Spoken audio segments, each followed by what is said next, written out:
E agora, José? A festa acabou, a luz apagou, o povo sumiu, a noite esfriou. E agora, José?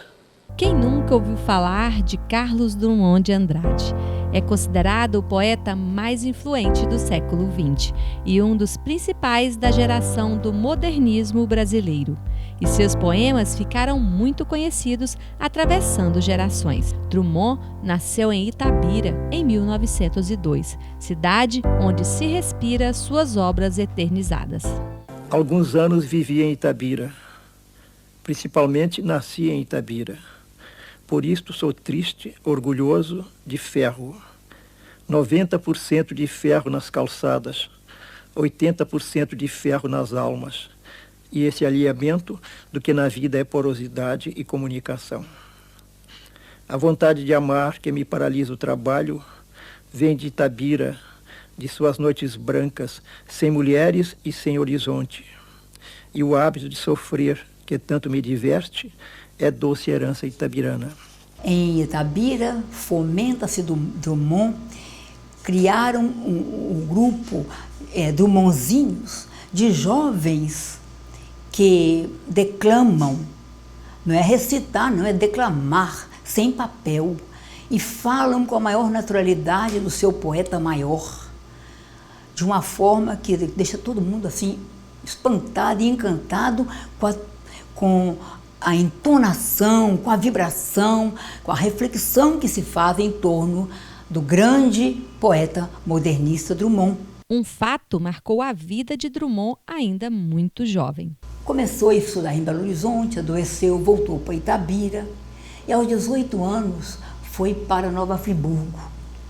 E lá, num determinado colégio, não sei, já deve ter tirado, né? Colégio Anchieta. No pórtico havia uma inscrição: Perinde aqui cadáver. E ele assustou com aquilo. O que significa perinde aqui cadáver? Obedece como um cadáver.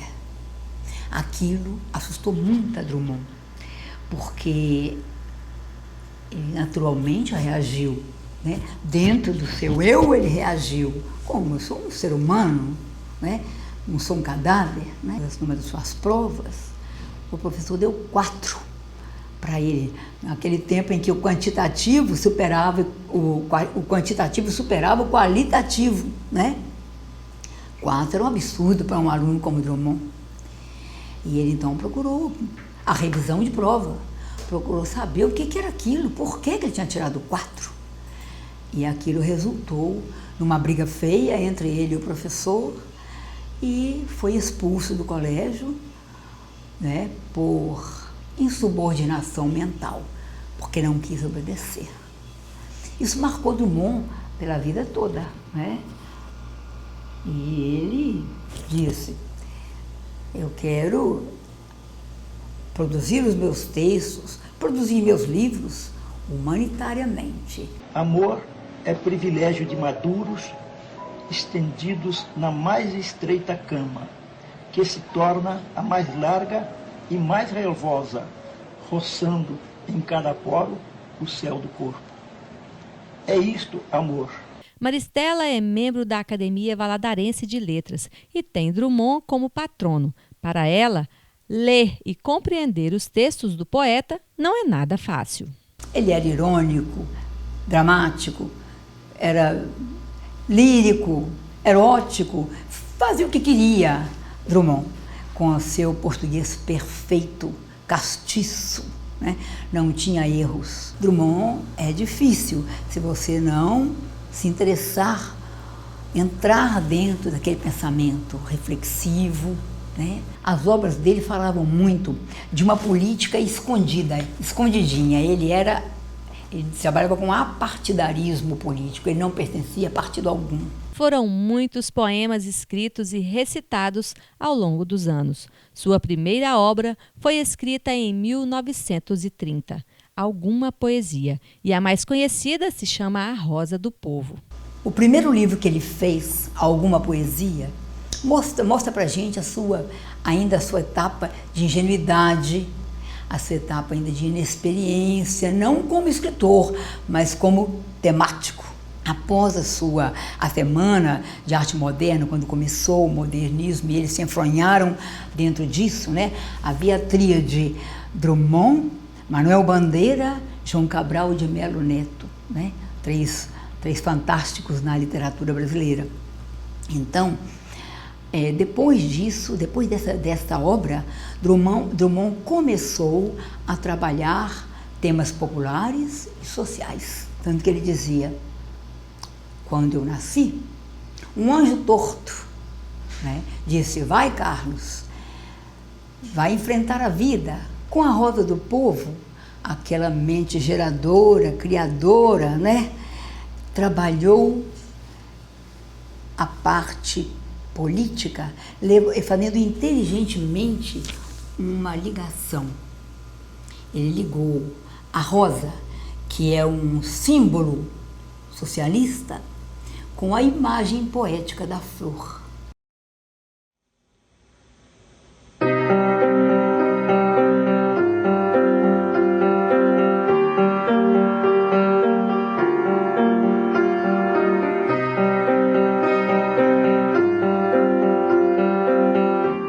Essa obra, então, ele dizia: em vão tento explicar essa obra, os muros são surdos. Drummond tem livros em mais de 20 países, traduzidos em todos os idiomas. E dentro do Brasil, 3 livros em braille para a Organização dos Surdos, dos Cegos, né, no Brasil. Entre as obras mais conhecidas está o famoso poema No Meio do Caminho. Com essa poesia, ele desconcertou os seus leitores, né? Ele tinha o objetivo de dar a sensação de monotonia e chateação, a começar pelas palavras. Dividiu as cabeças em 2 partes, os que pensavam e os que não sabiam interpretá-lo. No meio do caminho tinha uma pedra. Tinha uma pedra no meio do caminho. Tinha uma pedra. No meio do caminho tinha uma pedra. Nunca me esquecerei desse acontecimento na vida de minhas retinas tão fatigadas. Nunca me esquecerei que no meio do caminho tinha uma pedra. Tinha uma pedra no meio do caminho. No meio do caminho tinha uma pedra. Maristela fez um poema e um tributo ao seu patrono na revista da Academia Valadarense de Letras, Suindara. A Academia Valadarense de Letras, em 2015, fez 40 anos. E então, essa revista foi dedicada aos patronos, né? Aqui nós tivemos as pessoas que foram os nossos presidentes. Nesta revista, fizemos aqui a homenagem a Drummond. Esse foi o título da minha revista, do meu artigo, né?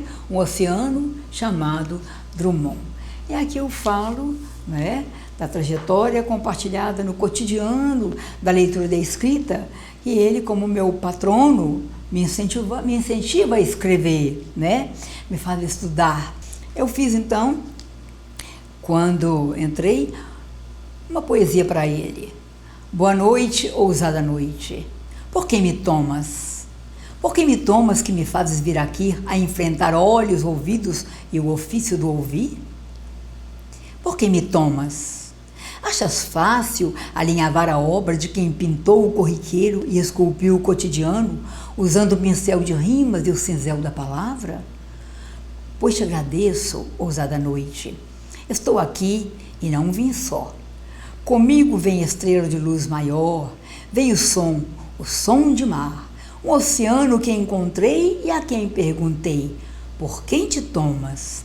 E dentre as ondas, a mais alta debruçou-se, reverenciou-se e respondeu-me: sei teu porquê, vai, empresto-te o substantivo, o vocábulo, o dom. Contigo vou, eu sou Drummond. Drummond significa alta onda. Além de escritor e tradutor, Drummond foi diretor de jornal e chefe de gabinete do ministro da Educação e Saúde. teve também sua efígie impressa nas notas de 50 cruzados novos entre 1988 e 1990. Em Porto Alegre, no Rio de Janeiro, há representações em esculturas do escritor e em Itabira existe um memorial em sua homenagem. Drummond viveu 84 anos, quase 85, e escreveu durante a sua vida inteira. É um manancial, é um oceano. Como literato, Drummond dizia: não admito a preguiça. Quem escreve tem que ter textos rápidos e esses textos precisam saltar do papel.